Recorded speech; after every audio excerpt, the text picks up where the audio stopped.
할렐루야. 5월 21일 수요일 새벽 기도를 시작하겠습니다. 사도신경으로 우리의 신앙을 고백합니다. 나는 전능하신 아버지 하나님 천지의 창조주를 믿습니다. 나는 그의 유일하신 아들 우리 주 예수 그리스도를 믿습니다.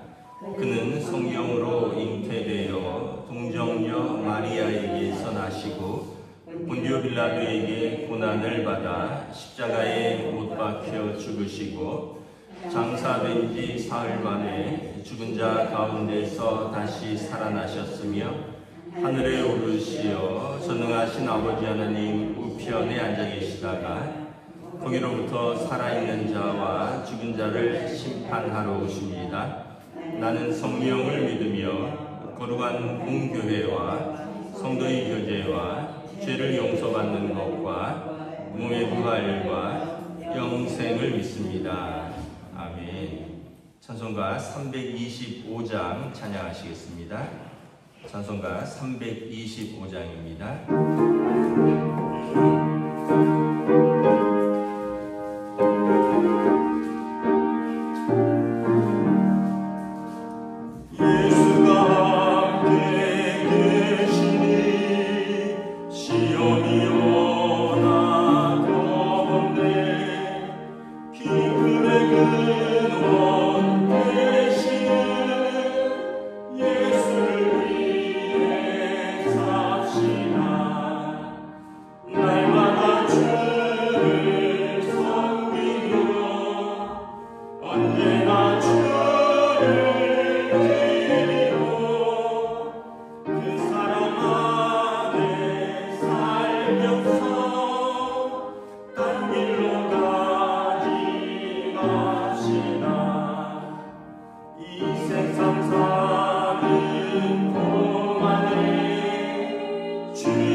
민수기 26장 52절에서 65절까지 말씀입니다.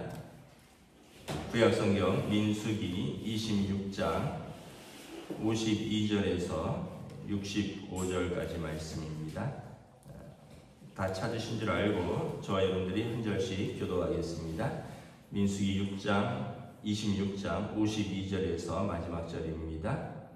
여호와께서 모세에게 말씀하여 이르시되 이 명수대로 땅을 나누어주며 기업을 삼게 하라.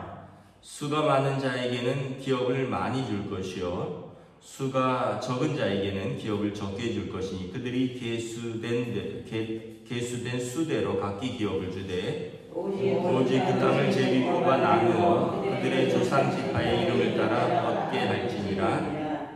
그 다소를 막론하고 그들의 기업을 제비 뽑아 나눌지니라. 레위인으로 계수된 자들의 종족은 이러하니 게르손에서 난 게르손 종족과 고핫에게서 난 고핫 종족과 무라리에게서 난 무라리 종족이며 레위 종족들은 이러하니 림나 종족과 헤브론 종족과 말리 종족과 무시 종족과 고라 종족이라.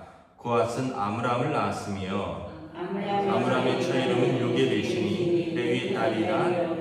애굽에서 레위에게서 난 자라. 그가 아므람에게서 아론과 모세와 그의 누이 미리암을 낳았고 아론에게는 나답과 아비후와 엘르아살과 이다말이 낳았더니 나답과 아비후는 다른 물을 여호와 앞에 드리다가 죽었더라. 6개월 이상으로 계수된 레위인의 모든 남자는 23,000명이었더라. 그들은 이스라엘 자손 중 계수에 들지 아니하였으니 이는 이스라엘 자손 중에서 그들에게 준 기업이 없음이었더라. 이는 모세와 제사장 엘르아살이 계수한지라. 그들이 여리고 맞은편 요단강 모압 평지에서 이스라엘 자손을 계수한 중에는 모세와 제사장 아론이 시내 광야에서 계수한 이스라엘 자손은 한 사람도 들지 못하였으니 이는 여호와께서 그들에게 대하여 말씀하시기를 그들이 반드시 광야에서 죽으리라 하셨습니다. 이러므로 여분의 아들 갈렙과 눈의 아들 여호수아 외에는 한 사람도 남지 아니하였더라. 아멘. 할렐루야. 오늘 새날을 주셨습니다. 하나님께서 은혜와 평강으로 함께하여 주시기를 축복합니다. 두 번째 인구조사라 그랬죠. 인구조사는 먼저는 이제 20세 이상 된 남자들, 전쟁터에 나가서 싸울 만한 군인들을 숫자를 센 것입니다. 다시 말하면 이스라엘은 하나님의 군대라는 뜻입니다. 카할이라고 하는데 하나님의 군대. 이것이 이제 신약에서는 에클레시아, 하나님이 불러낸 사람들, 교회가 된 것입니다. 교회는 하나님의 군대입니다. 영적 전쟁을 싸우는 하나님의 믿음의 군대라는 것이죠. 이제 가나안 땅에 아직 안 들어갔는데 가나안 땅에 들어가면 어떻게 기업을 나눌 것이냐. 기업은 땅 분배입니다. 땅 분배. 오늘 본문에 보면 두 가지 원칙이 있어요. 첫째는 53절에 명수대로 땅을 나누어 주어 기업을 삼게 하라. 수가 많은 자에게는 기업을 많이 줄 것이요 수가 적은 자에게는 기업을 적게 줄 것이니 그들이 계수된 대로 각기 기업을 주라. 그러니까 사람이 많으면 많은 땅이 필요하겠죠. 적으면 조금 적어도 되겠죠.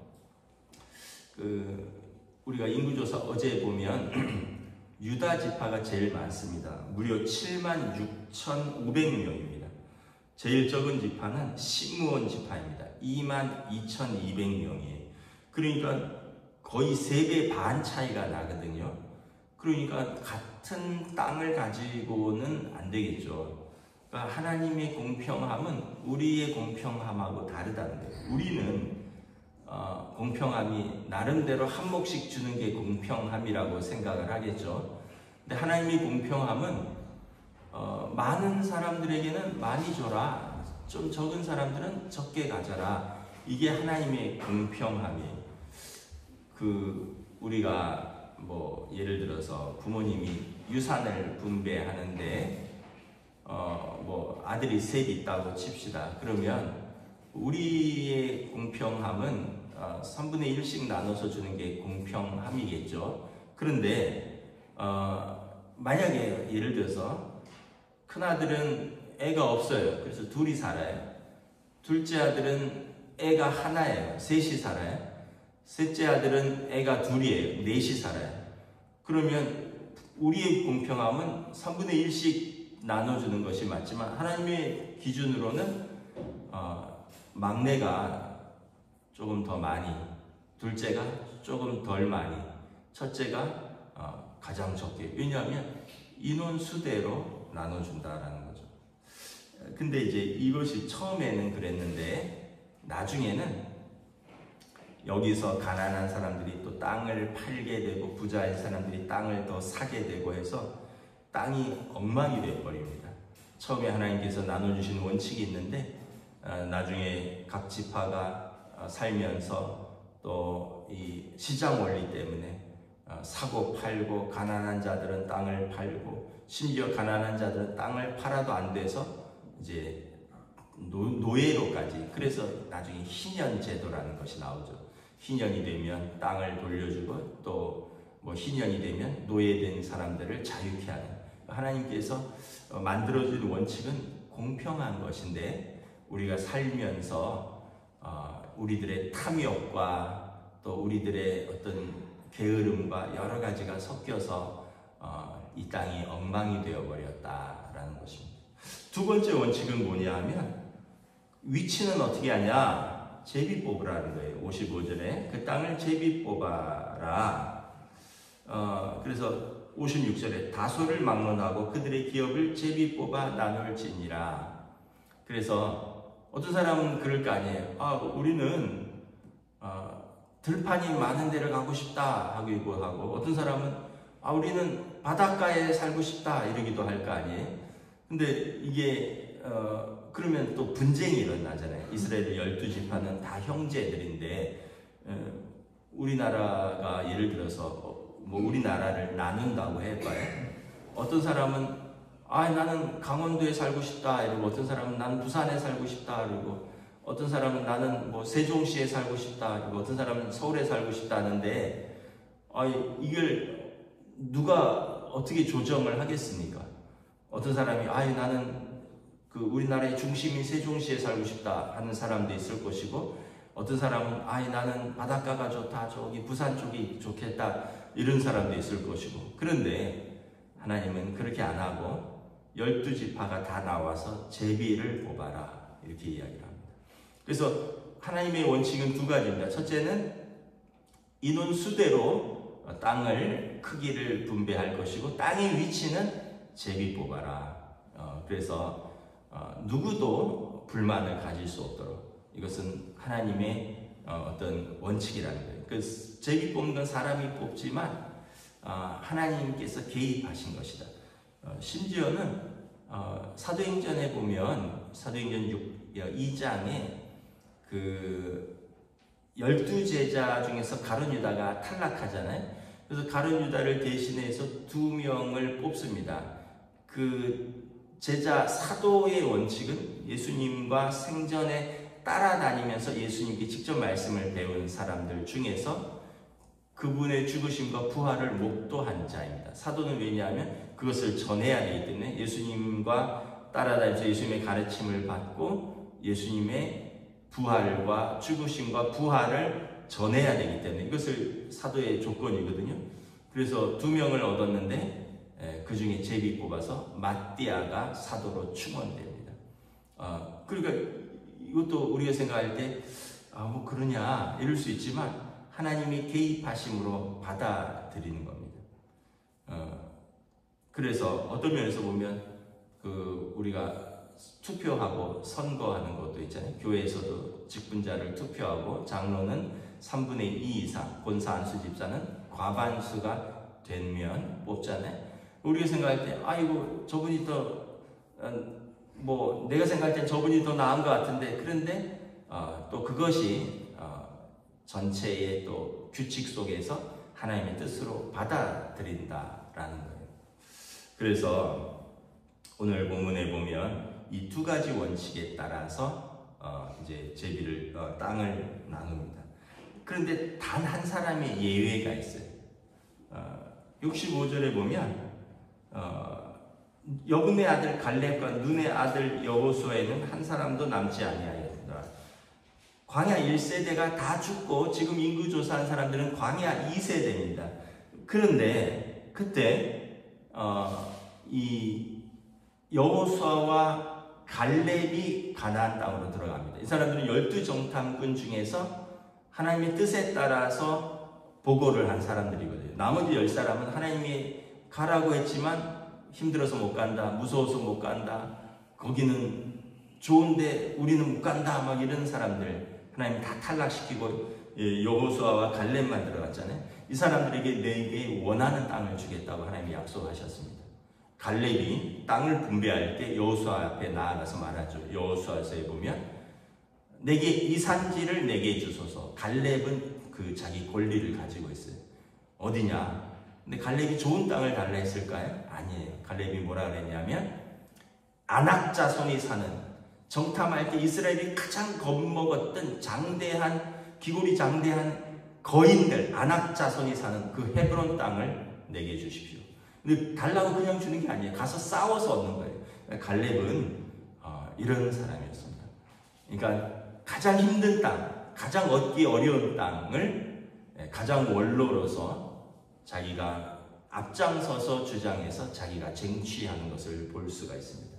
그래서 하나님은 이 공평하시고 또 하나님은 어느 누구도 치우치기를 원치 않으셔요. 그러나 인간의 탐욕과 또 인간의 여러 가지 복잡한 상황 때문에 이 사람들이 땅을 잃어버리기도 하고 뭐 이런 상황들이 되었다라는 것입니다. 한편 57절부터 보면 레위인을 계수합니다. 레위인은 크게 이제 세 문중으로 나눕니다. 57절에 보면 게르손, 고핫, 무라리 문중으로 나뉘어요. 그리고 그 안에서 또 이렇게 쭉 나눠지는데 여기 이제 그 중에서 그 모세, 아론, 미리암은 이 그 레위에서 이제 아므람 족속 그 가문에서 나온 대제사장 가문, 또 그 모세의 가문입니다. 우리가 모세의 어머니 이름을 여기 볼 수 있죠. 59절에 보면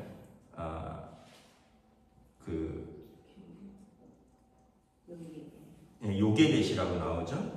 아므람의 처의 이름은 요게벳이니 모세의 어머니입니다. 레위의 딸이요 애굽에서 레위에서 난 자라. 그가 아므람에서 아론과 모세와 누이 미리암을 낳았더라. 그래서 우리가 모세의 어머니 이름도 다시 한번 확인합니다. 이 요게벳의 노래라는 노래가 있잖아요. 그래서 우리가 모세의 부인 이름 아세요? 십보랍니다. 뭐 그런 식으로 성경에 이렇게 중요한 인물들이 나오는데, 이 레위 지파의 이 노는 20세 이상이 아니라 1개월 이상 된 사내 아이를 계수합니다. 왜 1개월 이상이냐? 그 다른 지파는 출애굽할 때 그 장자의 죽음에서 장자들이 살아났거든요. 그래서 장자는 사람이나 짐승이나 이 맏아들, 맏배라고, 짐승은 맏배, 처음 것은 하나님의 것입니다. 하나님이 살려주셨기 때문에 하나님의 것이라면 생업에 종사할 수 없고 다 들어와서 성전을 섬겨야 돼요.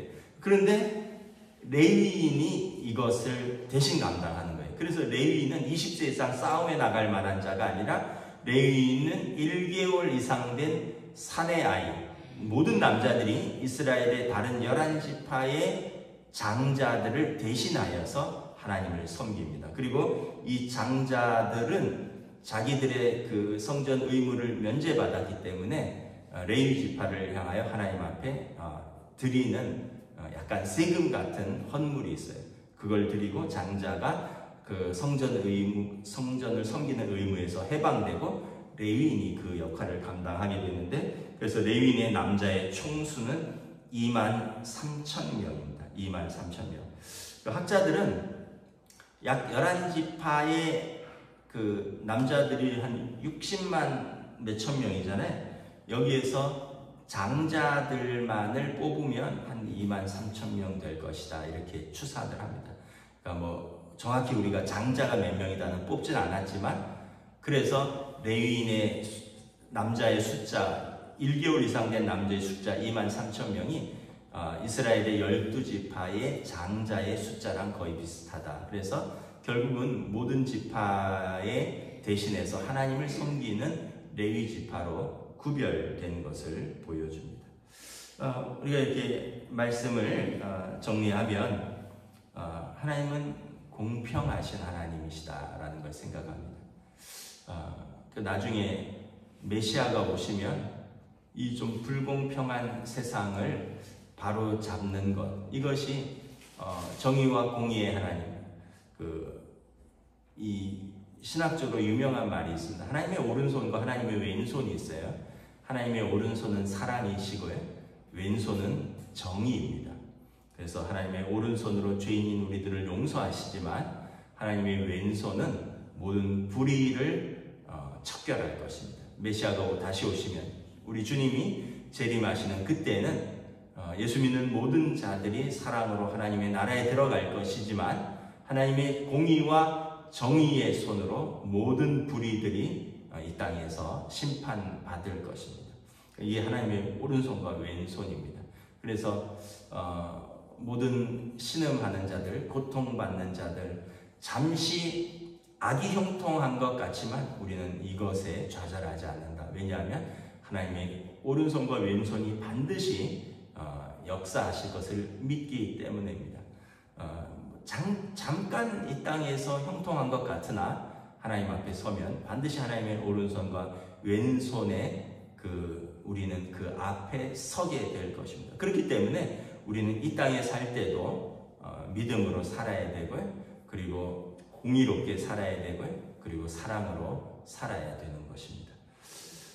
그리고 무엇보다 우리는 하나님 앞에서 구별되어 하나님을 섬기고 세상을 섬기도록 부름받은 우리는 영적인 제사장이다. 그래서 우리는 하나님 앞에서 살아가는 사람들이라는 것을 다시 한번 기억하고, 오늘도 하나님 앞에서 살아가되 믿음으로 살고, 또 하나님의 정의와 공의를 우리의 삶 가운데서 우리가 말씀에 순종하면서 이루어가는 것. 탐욕을 추구하는 것은 여러분 세상의 원리이지 하나님의 원리가 아니에요. 그러니까 우리가 더 많이 가지는 것, 이거는 세상의 원리입니다. 하나님의 원리는 뭐냐면 더 공평하게 가지는 것입니다. 이것이 하나님의 원리라는 걸 깨닫고 우리가 어떻게 사는 것이 하나님의 뜻대로 사는 것인가를 우리가 다시 한번 돌아보았으면 좋겠습니다. 기도하겠습니다.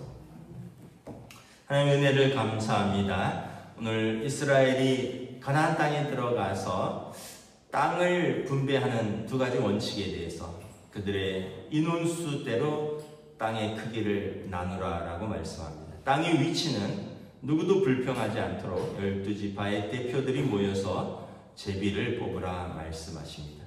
그리고 갈렙은 그에게 약속된 대로 그가 원하는 땅을 그가 주장하여 받을 수 있지만, 갈렙은 가장 험한 땅, 가장 거인이 지키는 헤브론 땅을 싸워서 쟁취하는 모습들을 바라봅니다. 또한 레위 지파는 구별되어서 12지파를 대표하여 하나님을 섬기고 또 그들을 섬겨서 그들로 하여금 하나님 앞에 나아갈 수 있도록 돕는, 그래서 레위 지파의 기업은 땅이 아니라 하나님이 되심을 알 수 있고, 그리고 다른 지파들은 레위 지파를 섬기라 말씀하고 있는 것을 보면서 하나님께서 우리에게 주신 어떤 원칙, 하나님께서 이 땅에서 처음 주신 원칙은 공평과 또 정의와 사랑이라는 것을 알면서 우리의 삶에 깨어진 부분들이 무엇인가, 우리의 가정에서부터 우리가 지켜나가고 회복되어야 할 것은 무엇인가, 우리가 성도들이 기도하면서 우리의 삶의 자리에서 우리가 회복시켜 나가고 지켜야 할 원칙은 무엇인가, 우리의 가정에서 일터에서 내가 그것을 실현할 때 그것이 작은 천국이 되고